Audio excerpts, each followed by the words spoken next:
gave us so many beautiful insights about Ramayana as you read the Ramakatha Rasavahini. But the most fascinating thing, living with Bhagawan and listening to Ramayana from Sai Rama himself, was Swami would create stuff, recreate Ramayana with the objects from that era. In fact, I remember in the year 1999 when Bhagawan was in Kodaikanal with a few of us.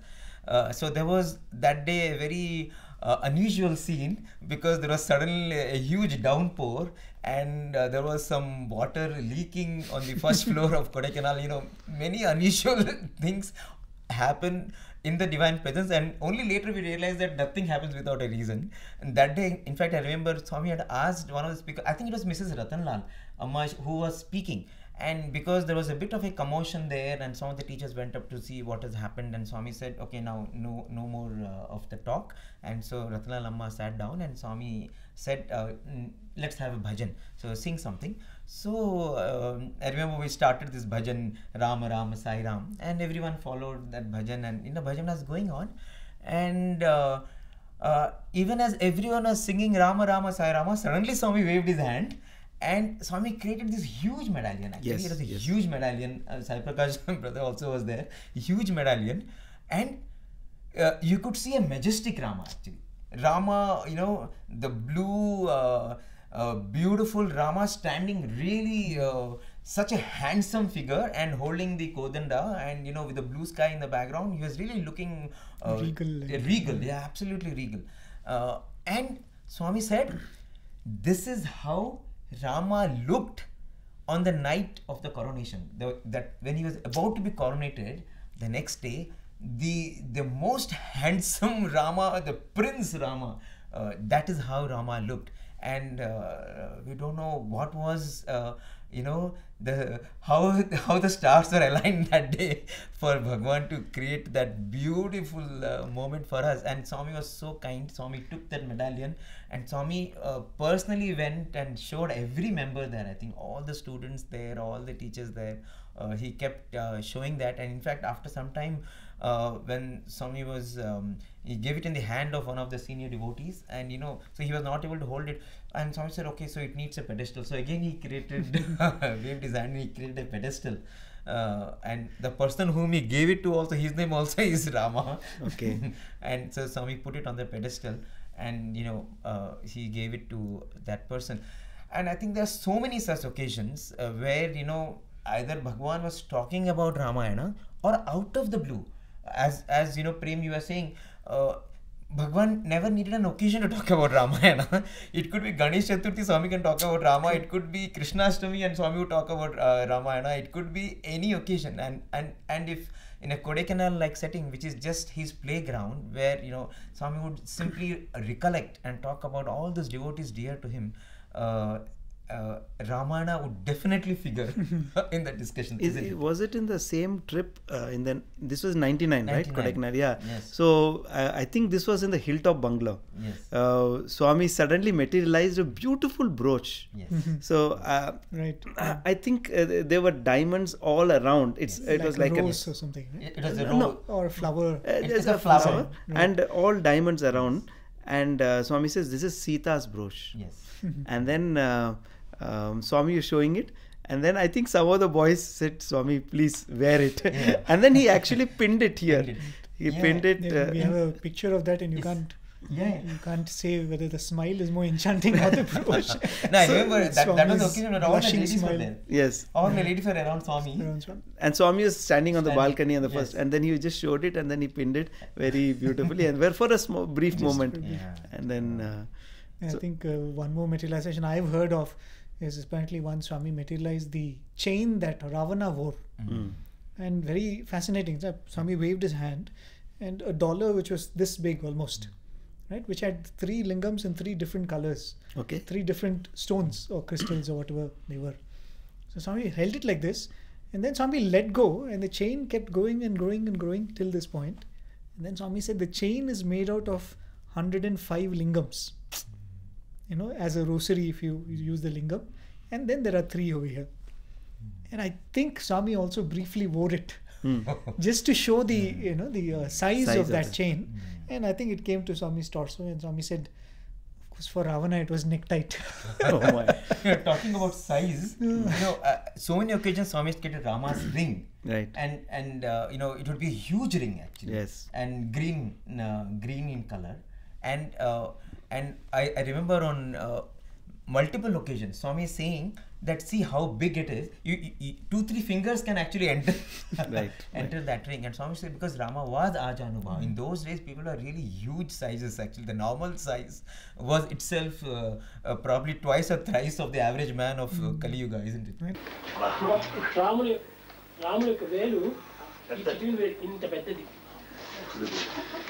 Big finger. That's the ring ceremony. ఇది marriage లోపల జనకుడు పెట్టాడు. This is presented by King Janaka. యాగ సమయం లోపల at that time అందరూ వచ్చి ఈ వాల్మీకి ఆశ్రమానికి వచ్చారు. And all people came to that hermitage of our sage was. And talking about rings, there was this student who was narrating this beautiful episode of Swami materializing a huge ring, a diamond ring, and all of a sudden Swami was talking about something and Swami showed it. And then Swami said, this is the ring that Janaka wore. Oh, okay. Right? And then generally you hear about Rama and this is Janaka's ring. And then Swami narrated the story that, we all know that Janaka had this obsession that I want to get enlightenment in the time it takes to put your leg over the saddle of a horse. Saddle of horse, from one stirrup to the other. He said, can anybody give me enlightenment in that period? So a lot of scholars and great rishis and all come and they said, this is a ridiculous request that you have because it is not easy. It takes lifetimes to remove the vasanas in the mind. He says, no, I want somebody who can give me this. And then in comes Ashtavakra, who says, I can, but I have some conditions. And Ashtavakra says, you cannot achieve it here in the luxury of your palace. You come with me. So he takes him to the forest. And then he tells Janaka that I want you to make an offering to me. And this is a story that Swami actually has narrated in his discourses and all that.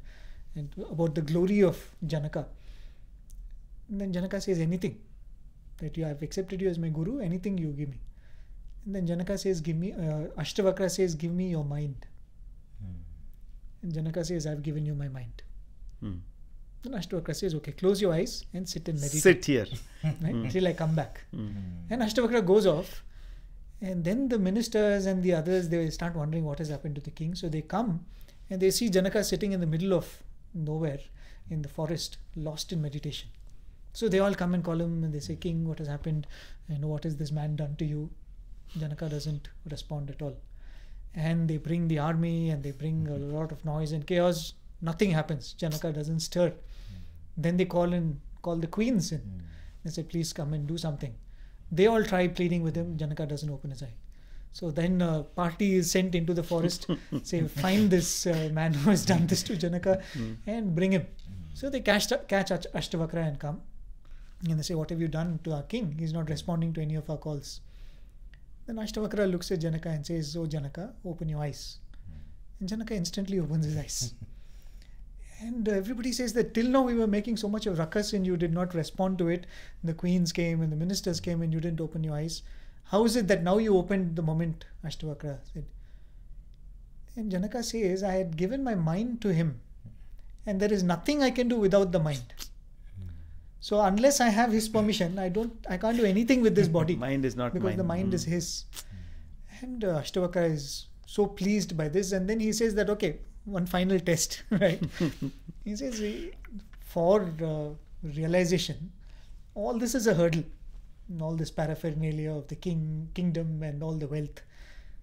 Give it all to me. Then I'll give you that, the highest wisdom. Janaka, who is in a state of complete vairagya, he says there's nothing. And then apparently Janaka says, see, I cannot give you the kingdom because it is not mine to give it to you. The wealth of the kingdom. Wealth of the kingdom. I'm only a trustee. A king is only a trustee. He does not own the kingdom or the throne or the wealth that comes with it. That has to go on to the next person. But whatever is my personal wealth, I'll give it to you. Right? Whatever is my treasury, I can give it to you. And then he orders. He says, empty the treasuries, my personal treasuries, and bring everything and give it to Ashtavakra. And all the ministers are thinking that this man is a con man who has come to cheat our king. Right? So everything is brought. Treasure chests of jewelry and gold coins, everything is brought. And Janaka is keeping an eye whether everything has come. Then he realizes one ring is missing in all this. So apparently that one ring that was missing was a ring that Janaka's father-in-law had given it to him at the time of wedding. And the wife looks at this ring and he says, this is after all my father has given. So why cannot I keep it in memory of my father? And what does this Ashtavakra anyway need? After all, a recluse. So she whisks that away and she keeps it with herself. And Janaka notices that that's one thing that's missing. So he calls the queen and says, where is that ring? I have promised the sage that I'll give him everything, so I cannot miss out anything. So the ring is also brought and put along with the pile. Then Ashtavakra is completely moved. He says, you have proved that your Vairagya is perfect. And he takes the same ring and he says, I don't want anything. I am a man who is in the forest. Why do I need all this wealth? You take it back. But he takes this ring, which happens to be a white diamond ring, which was the ring that Swami materialized in the interview. Wow. Right? A huge white diamond ring. And then Ashtavakra actually blows into the ring and chants a mantra, and that white diamond becomes a green diamond ring. Green stone. A green stone. Right? And then Swami said that all the wisdom that Ashtavakra transferred to Janaka was through this ring. And Swami blew, and that ring became a green diamond ring. Wow. Right? Awesome. And Swami said, this is the story of the ring.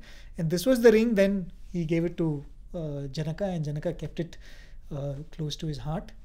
Moment the horse could be brought in, he could climb it, so to say. Wow. Right? And that was in the narration of the students over there, that was the first time they were seeing that particular a green stone in a ring. Yes. And thereafter we know it initiates the person's journey towards realization. It raises the person's consciousness from worldly consciousness to something more spiritual. There was a name of the diamond also, Vanaspati Vajram. Vajram. Right? Wow. In tradition, apparently it is called Vanaspati Vajram. Swami did not mention it. Swami mentioned it in passing. Right? Swami mentioned it in passing, and he said that it's a very rare form of Vajra, right. diamond. And thereafter, I think Swami had blessed so many devotees with a very similar kind of a ring, not the same size, because in Swami's words, it had to be best fit. But then later, we have the Kulwant Hall with that green color. Exactly. Right? That's what was There going must on have been with a significance to that too. That sitting under that green roof of the Kulwant Hall. Exactly. We don't know what is happening to us internally. Absolutely. I mean, talking about that diamond and Swami transforming that white into green, I think we have seen that any number of times. Right. And Bhagawan has, time and again reminded us, diamond is dye your mind. And this is a fantastic tale of Janaka actually really killing his mind. Right. Becoming an Amanaska. And then Bhagavan gifting in the diamond, and then and once you dye your mind, what is left is only peace. That permanent peace, that is Prasanthi, and that is the green that he was blessed with. And as you mentioned, that is the bliss that Prasanthi is in, and that is the bliss in which we sit every day in Sai Kulwant Hall. Whenever we are in Prasanthi Nilayam, Swami created that green roof, and no wonder whoever comes to Prasanthi Nilayam, they always feel that somehow they are not their own selves. They always feel that I am not this person when I'm sitting in Sai Kulwant Hall. Something else takes over. The peace that I felt here, I cannot feel anywhere else. And I think that is all Ramayana being recreated in each one of our lives. Every time you are in the presence of Bhagawan in the Kulwant Hall. And talking about the journey of Ramayana that is happening within each one of us, Bhagavan used to always tell us that while that Ramayana as a story has so many plots to it, but it has to be understood at so many levels, and that is the reason why we have so many essays, so many elucidations of Ramayana, and still we are never done with it, because you can understand the text from your level of evolution. As you grow, you will read the same story and you will get a different interpretation, you will get a different guidance, and it will give you something which will help you to grow higher on your spiritual path. And I think that is the reason why these texts are not storybooks. They have to be read again and again, because as we are growing, these scriptures should grow in us, because only then we can grow on the right path. And you take, for example, Swami says when Rama broke the Shiva Dhanush, when he went to attain that Shiva Dhanush, what is Shiva? Shiva Dhanush, Swami says that is auspiciousness. So here was Rama as an individual attaining auspiciousness. And after that, Rama meets Sita. So Swami says, who is Sita? Sita has come from Mother Earth. Sita is the daughter of Janaka. Janaki, Sita was called as Vaidehi because she was the daughter of Vaideha. And Janaka is called as Vaideha because he is the one without body. And which is the one thing that is without body? Swami says it is the mind which is without a form, without a body. You cannot have a form to the mind. And who is the daughter of the mind? It is Brahmagyana, which is the daughter of the mind. So Sita represents that Brahmagyana. So here the individual, after attaining auspiciousness, was being blessed with Brahmagyana. So I think this is just one snippet. But if you look at this Adhyatma Ramayana that Swami talks about, and Swami has mentioned this in so many discourses, if you look at every little character, every little episode of Ramayana, we will find so many such very, very powerful pointers for us to internalize and contemplate on what Ramayana is trying to give each one of us, isn't it? Right. One more interesting point that Swami says is, you have Lakshmana, Bharata, Shatrughna, but none of them could actually describe Mother Sita perfectly. So at that time when Hanuman had to go in search of Mother Sita, he says the only person who can describe Mother Sita perfectly is Lord Rama. And what Lakshmana could say, what anybody else could say, he makes an analogy there. He says it's like the Vedas. The Vedas are trying to describe, they're giving you, they're pointers, they give you, but only the Lord can adequately describe Adi Shakti, that is Mother Sita. The whole drama, of course, there is this story of how Mother Sita goes into the fire before the episode of Lanka, and the Sita who goes to Lanka is just an aspect of Mother Sita. So there's so many levels of meanings. Talking about the fire, that's very, very significant, right? Because Rama tells Mother Sita that I am born out of fire, because we know Rama came out of the Yajna Kunda, and Swami says that Sita also came out of fire because she came out of Mother Earth, and at that time Mother Earth was being plowed to make a Yajna Kunda. Swami says you are also someone who has emerged from fire, and now we have to play this drama, and it is fire who will be the witness. It is fire who is going to cooperate with us. It is in fire that we have to leave our supreme principles and now enact the drama of you getting abducted and me going there and vanquishing Ravana and returning.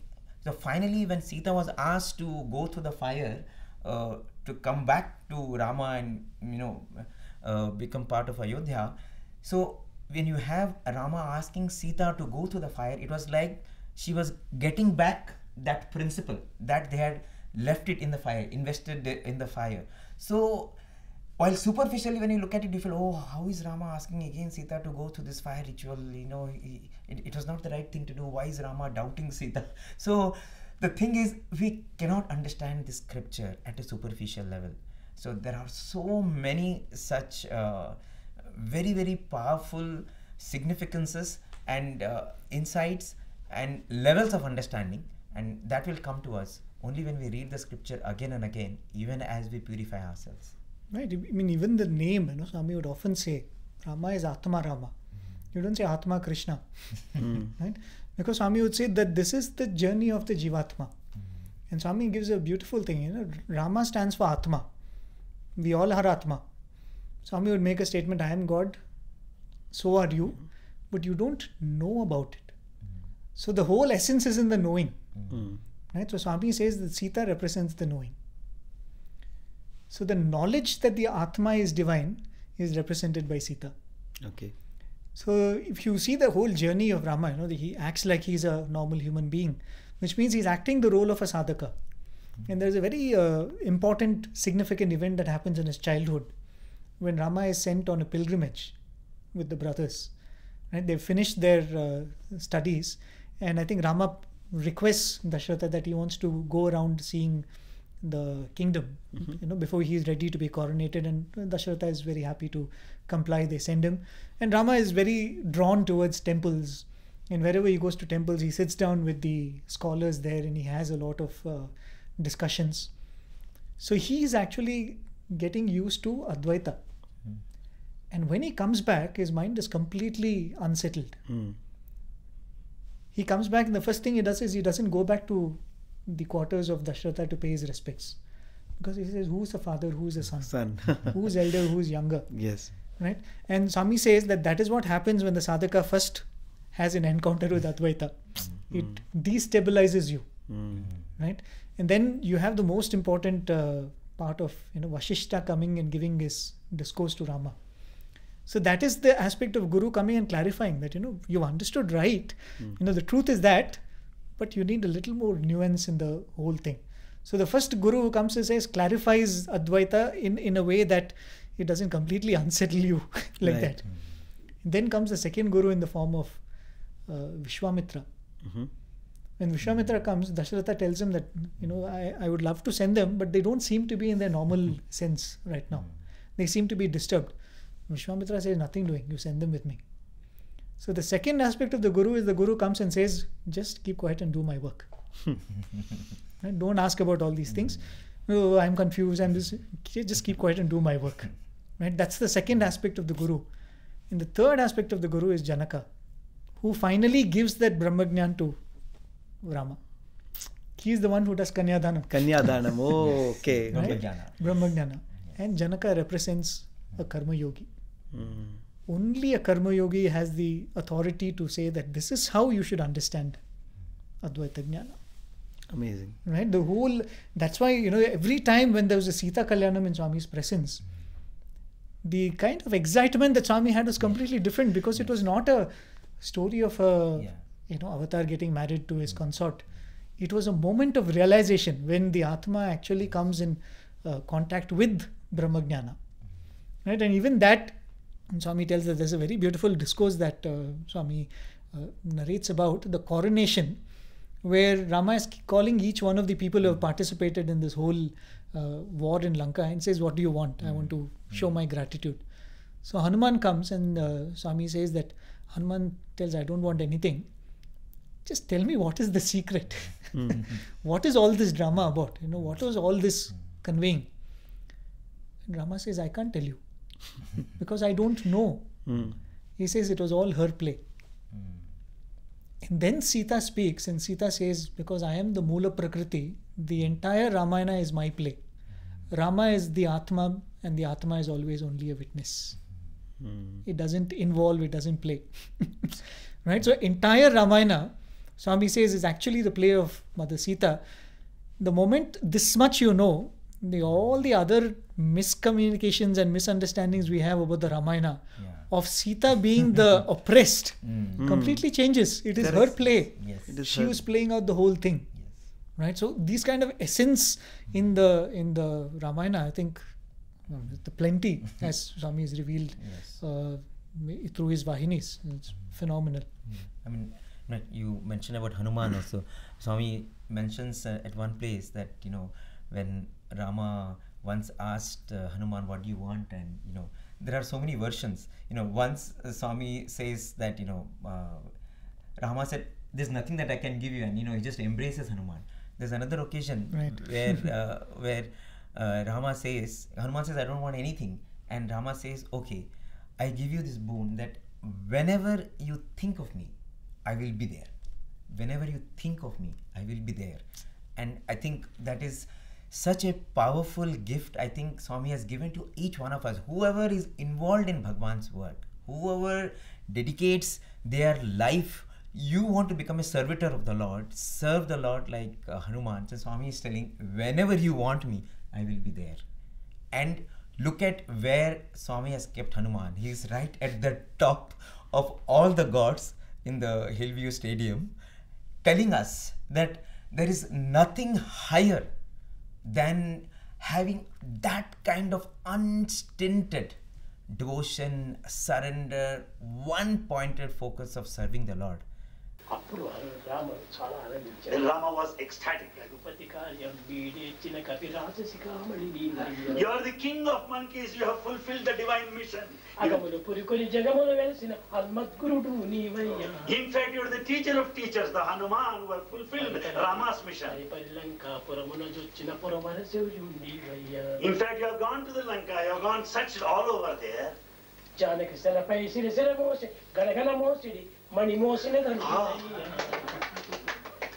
you have brought back the Sikhamani, the precious jewel decorated on the head of Sita. You have brought back and handed over to me. Oh, so long the precious jewel on her head, Ravana cannot be anywhere near. He cannot be anywhere near her. It is shining brilliantly. And in fact, you have carried that. You are such a mighty man, great one. Carrying it. And then he was extremely happy carrying. Let's go to Lanka. When the Hanuman statue was made, Swami said, I wanted to be at that height because people from far, because this is a statue that is going to live for thousands of years, and everyone, even from the road, they should be able to see, because that is the icon of Prasanthi Nilayam.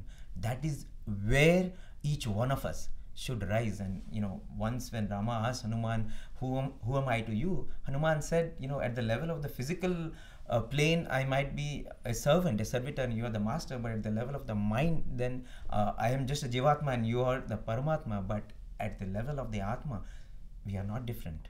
I and you are one. And I think in that is encapsulated the entire journey of every spiritual aspirant. And it is for us, on the occasion of Rama Navami, to contemplate on this beautiful characters of Ramayana and become the Hanuman. Hanuman symbolizes that courage. Let's pick up that courage to cultivate that kind of unparalleled love for the Lord and shine as His beautiful instruments. Thank you so much. Sai Rama.